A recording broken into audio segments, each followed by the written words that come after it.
Pernah nggak sih Anda merasa potensi otak kita ini kayaknya belum maksimal gitu dipakainya? Sumber kita kali ini dari buku Accelerated Learning, Colin Rose, itu bahas soal revolusi belajar yang diam-diam terjadi loh. Ini berdasarkan cara kerja otak dan memori. Jadi, lupakan deh anggapan lama kalau belajar itu harus susah, harus penuh tekanan. Nah, di penyelaman mendalam kali ini kita mau gali inti dari buku Colin Rose ini. Kita lihat gimana pemahaman soal memori bisa buka jalan belajar yang lebih santai, lebih cepat, dan ya lebih efektif buat Anda. Siap buka potensi itu. Oke, yuk kita bongkar bareng-bareng. Iya, yang menarik, ini bukan cuma opini loh. Buku ini tuh rangkuman temuan banyak psikolog, peneliti, bahkan ada peraih Nobel kayak Roger Sperry. Intinya gini, metode belajar yang biasa kita pakai itu seringkali kurang efisien. Kenapa? Karena cenderung cuma pakai separuh otak. Biasanya sisi kiri aja, yang logis itu. Plus, sering bikin tegang. Nah, Accelerated Learning ini menawarkan pendekatan yang beda, lebih utuh, lebih rileks. Oke, kita mulai dari beberapa mitos umum dulu kali ya. Misalnya nih, soal kita cuma pakai 10% otak. Bener nggak sih? Sumber ini malah sebut angka 4% juga. Angka pastinya, memang susah diukur ya, tapi pesan utamanya jelas. Potensi Anda itu jauh lebih besar dari yang kita kira selama ini. Sama juga kayak mitos kalau kemampuan mental itu pasti turun drastis seiring usia. Seringnya, penurunan itu bukan karena usia semata, tapi lebih ke faktor fisik kayak kurang oksigen, kesehatan menurun, atau yaitu kurang stimulasi. Prinsipnya, use it or lose it. Kalau distimulasi dengan benar, kemampuan mental justru bisa naik loh, berapapun usia Anda. Wah, menarik. Terus gimana soal anggapan memori itu kayak kendi? Kalau udah penuh, ya udah nggak bisa nambah lagi. Itu keliru banget. Rose menggambarkannya lebih pas kayak pohon. Semakin banyak cabang pengetahuan yang Anda punya, justru makin gampang buat cabang baru tumbuh dan nyambung.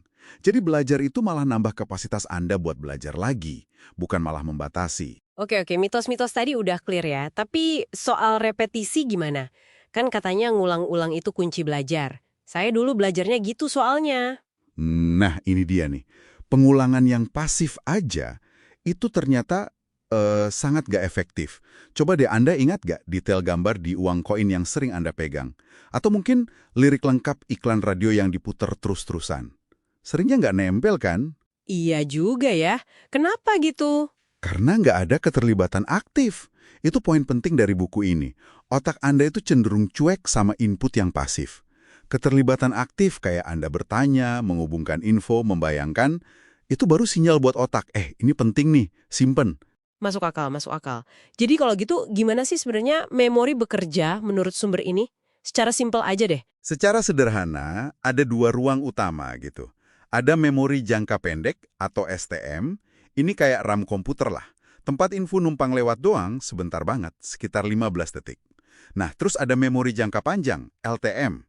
Ini gudang permanennya. Kunci buat mindahin info dari STM ke LTM itu namanya encoding. Atau gampangnya, pendaftaran info yang kuat pas pertama kali masuk. Ibaratnya Anda perlu bikin kode indeks yang bagus di perpustakaan memori Anda, biar nanti gampang nyarinya lagi. Terus, kenapa kita bisa lupa?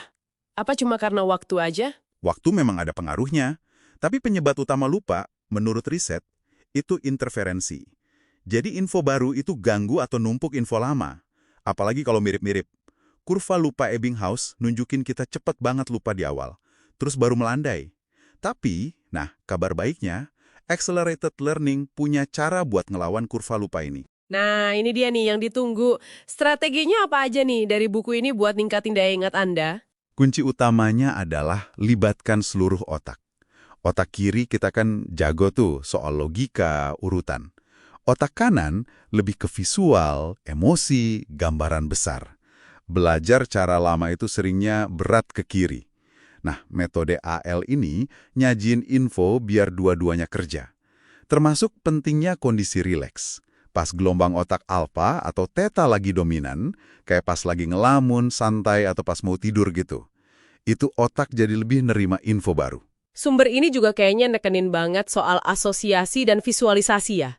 Kayaknya ini sering banget disebut. Tepat sekali, karena emang kuat banget efeknya. Ingatan itu kan kerjanya lewat koneksi ya. Jadi, ciptakan hubungan yang kuat antara info baru sama yang udah Anda tahu. Kalau visualisasi, wah itu luar biasa ampuh. Ada eksperimen nunjukin ingatan kita ke gambar itu bisa hampir sempurna loh. Jadi, kita harus bikin gambaran mental gitu. Betul, bikin gambaran mental yang jelas, hidup, interaktif. Malah makin aneh, makin lucu, atau makin beda dari yang lain, itu makin bagus. Itu namanya efek von Restorff. Sesuatu yang unik itu lebih gampang diingat. Tapi, ini berlaku buat semua hal. Konsep abstrak itu gimana cara visualisasinya? Pertanyaan bagus. Buku ini nyaranin kita buat kreatif aja. Konsep abstrak pun bisa kok divisualkan, pakai metafora atau simbol yang unik buat Anda. Kuncinya adalah bikin itu jadi bermakna secara personal atau nyentuh emosi. Kita kan cenderung ingat hal yang penting buat kita ya. Jadi, pahami prinsipnya. Jangan cuman apalin detail mati. Belajar pakai contoh nyata juga jauh lebih nempel daripada definisi doang. Oh iya, sama pecah info yang kompleks jadi potongan-potongan kecil. Sekitar 7 potongan lah. Ini konsep chunking dari George Miller. Biar otak Anda nggak kewalahan. Tadi kan dibahas repetisi pasif nggak oke, tapi repetisi cerdas itu penting. Maksudnya gimana tuh? Benar. Repetisi cerdas itu soal timing dan struktur. Manfaatin efek primacy, gampang ingat yang di awal, sama efek recency, gampang ingat yang di akhir. Caranya, sering-sering istirahat pendek. Misalnya, 5 menit tiap setengah jam belajar. Ini bikin ada lebih banyak awal dan akhir sesi. Dan yang paling penting, tinjauan terjadwal. Jadi, habis belajar, langsung review bentar. Terus ulangi lagi 10 menit kemudian. Terus besoknya, seminggu lagi, sebulan lagi, 6 bulan lagi. Pola ini nih yang bisa melawan kurva lupa Ebbinghaus secara drastis. Ini kayak bilang ke otak Anda, ini beneran penting, jangan dibuang. Oh, dan tidur cukup, terutama fase REM, itu juga bantu banget buat konsolidasi memori. Dan semua ini perlu didukung motivasi juga kan? Tentu saja. Minat sama keyakinan kalau Anda bisa sukses itu penting banget. Metode AL ini sengaja dirancang biar kerasa enak dan cepat kelihatan hasilnya. Nah, ini bisa memicu siklus motivasi yang positif. Anda lihat kemajuan, Anda jadi makin semangat. Buku ini juga ada nyinggung sedikit soal potensi memori yang kayaknya luar biasa ya. Kayak memori fotografis atau kasus S yang punya sinestesia itu. Iya, itu semacam ngasih lihat sekilas tentang apa yang mungkin. Sinestesia itu kondisi unik, di mana indera bisa kecampur. Misalnya, melihat suara jadi warna. Dan itu ternyata bantu banget ingatan si S. Terus ada juga eksperimen lama Penfield, pakai stimulasi otak yang bisa munculin ingatan detail yang udah kita lupa. Ini semua petunjuk yang menarik sih. Oke deh, jadi kalau dirangkum penyelaman mendalam kita kali ini, memori Anda itu bukan barang mati, tapi bisa banget dilatih. Kuncinya, kata sumber ini ya, pahami cara kerjanya terus bertindak sesuai. Libatkan seluruh otak, bikin asosiasi kuat, terutama visual, terlibat aktif bukan pasif, cari maknanya, pecah informasinya, dan lakukan tinjauan cerdas yang terjadwal. Ini bukan sulap, tapi sains praktis yang bisa Anda terapkan langsung.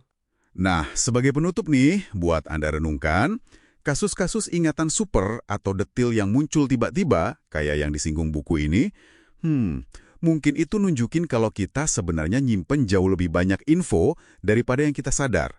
Mungkin terkunci di suatu tempat di alam bawah sadar kita. Mungkinkah ada lapisan kapasitas memori yang lebih dalam lagi yang sebenarnya nunggu cara yang tepat aja buat diakses oleh Anda? Sesuatu untuk Anda eksplorasi lebih lanjut.